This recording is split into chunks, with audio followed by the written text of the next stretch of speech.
So pretend you're this guy and you were really productive earlier in the month. In fact, you were kind of killing it. You're reading lots of books, hitting the gym consistently, and actually getting your work in on time. But then something happened. Maybe you woke up on the wrong side of the bed. Maybe an invisible demon ghost violated you in your sleep. Whatever the case may be, everything seems just a bit harder to do. You're tired. You've lost all the motivation you had to keep being awesome, and you can't even remember why you were being productive in the first place. And that mental clarity that you seem to be the beneficiary of just yesterday seems to have ran away in the night. And unfortunately, this lack of motivation starts to seep into the other areas of your life. The thought dawns on you to go to the gym and you're too lazy to do it. So you skip the gym that day, one day turns into 2 days, 2 days turns into a week. You're also starting to buy more junk food, watch more TV, play more video games. And not only are you not doing the things you know you should be doing, but you don't even want to. You can't even remember why you were being productive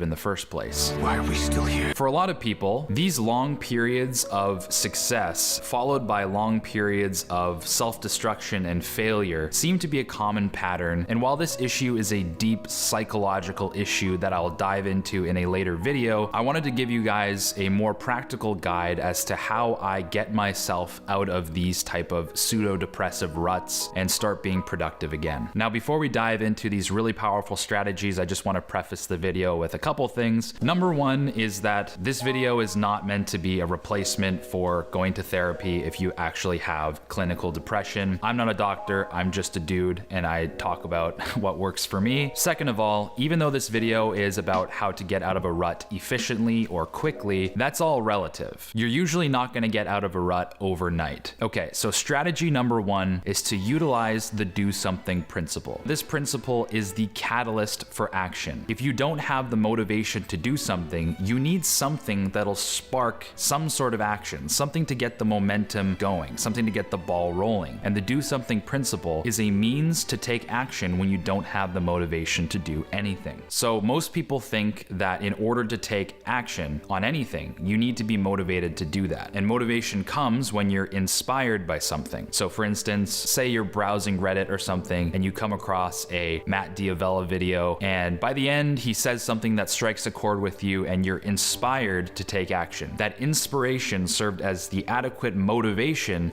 to take action on your goals. But the do something principle dictates that inspiration, motivation, action is not a linear sequence, it's an endless loop. And you can start wherever you want to start. So it's far more efficient to start with action and let that action become the inspiration and the motivation necessary to take further action. So you may be thinking, thanks genius, if I'm unmotivated to do something, then I should just do something. That's really helpful. But you actually take action without motivation all the time. Do you need some sort of huge inspirational epiphany to take a shower? No, it's just something you do. These monotonous actions are the very actions you should be using as momentum to take further action. If you're just sitting there waiting for inspiration to strike you, go brush your teeth. Brushing your teeth is a little constructive action that will give you momentum into taking further action. If you have to write a giant essay, don't think to yourself, oh, I have to go and write my giant 4,000 word essay. Just say, I'm gonna open up the Word doc, write whatever comes to my mind for 1 minute, and that's it. That's all I have to do. But once you start writing, you will tend to want to write more because you've convinced yourself to get there. That is in essence the do something principle. Now, strategy number two seems counterintuitive to what I just said, and that is to reward yourself for small wins. Now, if you follow this channel at all, I'm not a pat yourself on the back and everyone gets an award kind of guy. So if you're in the same boat, you might cringe at the thought of rewarding yourself for taking a shower or something like that, because you know you're capable of so much more. But the need to reward yourself for small wins, especially if you're in a vulnerable situation, is a psychological necessity. And it has everything to do with the fact that you have basically two sides of your brain. And I'm not talking about right and left, I'm talking more about the more primal part of your brain, which is closer to the stem, which is responsible for motivation and emotion and stuff like that, and your more logical, abstract, moralistic part of your brain, brain, which is present more in the prefrontal cortex. So if your prefrontal cortex knows to use the do something principle in order to convince your primal side of your brain to take action on something, it's important that you're not too iron-fisted with this, because it's a negotiation with yourself. Don't be a slave driver to the primal side of your brain, or your primal side of your brain won't feel listened to, it'll lash out, and it won't want to do anything that your logical side of your brain wants it to do. So you almost need to use your higher judgment to provide compassionate guidance to the primal part of your brain and very gradually win it over. If you're too lazy to pretty much do anything other than sit around all day, and you use the do something principle to convince your primal side of your brain to brush your teeth, take a shower, get some nice clothes on, and clean your kitchen, and you start to get really tired and agitated after this, take a break. It may sound suspect, and your logical side of your brain knows that you should be doing a lot more than that.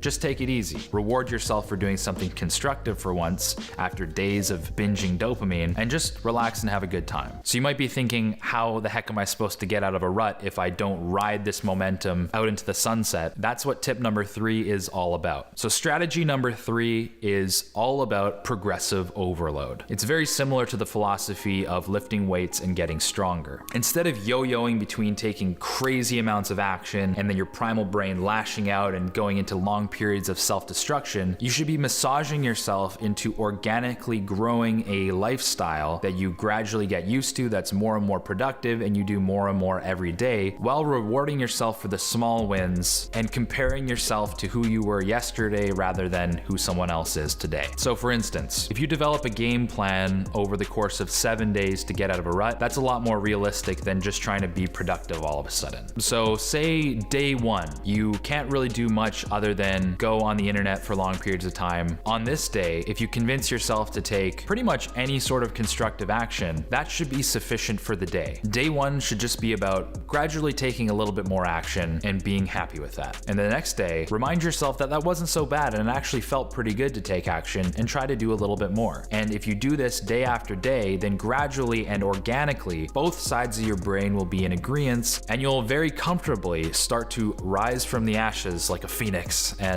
become the person that you were earlier in that month. I can't stress how important this is. Managing expectations, being patient with yourself, and letting your higher faculties be very communicative with the more primal and emotional sides of your brain. This synergy between both sides of your brain is integral for maintaining long-term success, and you can eventually be very reliably and sustainably living the kind of life that you've always wanted to be living. I want to give a huge shout out to Skillshare for sponsoring this video. For those of you who don't know, Skillshare is an online learning platform which has thousands of classes covering dozens of entrepreneurial, productivity, and artistic topics. It's also extremely affordable. With an annual membership, it comes in at less than $10 a month. I just finished watching my friend Thomas Frank's Productivity Masterclass on Skillshare. Taking Thomas Frank's Productivity Masterclass helped me realize that one of the most important ways I can stay in that sustained productivity lifestyle is to reduce the amount of friction there is to actually being productive. A lot of this can be achieved by creating a reliable, streamlined productivity system that helps you get things done without the headache. Because Skillshare is sponsoring this video, they're offering you guys, the Better Ideas viewers, a 2-month free trial, which means for 2 months, absolutely free, you get unlimited access to every single class on Skillshare. So right now you can check out Thomas Frank's productivity course for free using the link in the description. And while you're at it, you might as well check out all the other classes on there as well. Thanks again, Skillshare, for sponsoring this video. If you like this video, make sure to hit like, because when you like it, the algorithm blesses me with shoving this video in front of other people's faces, helping them out. This will be especially helpful if somebody's in a rut, and because you liked this video, it ended up in their subscription, and this video is able to help them climb out of their rut. I'd love to hear your guys' thoughts on how you climb out of ruts. Everyone has their own little strategies that helps them get momentum back into their life, so I'd love to hear your thoughts on it. If you're lurking here, consider subscribing and hitting the bell icon so you don't miss videos like these in the future. Tons of amazing stuff happening on the channel. You're probably noticing that there's more sponsored videos. This allows me to put more effort into the videos because I spend less and less, almost no time now, doing freelance videography, so I can rededicate that time to making amazing content for you guys. But yeah, that's all for today. Thank you for watching, and we'll catch you in the next video.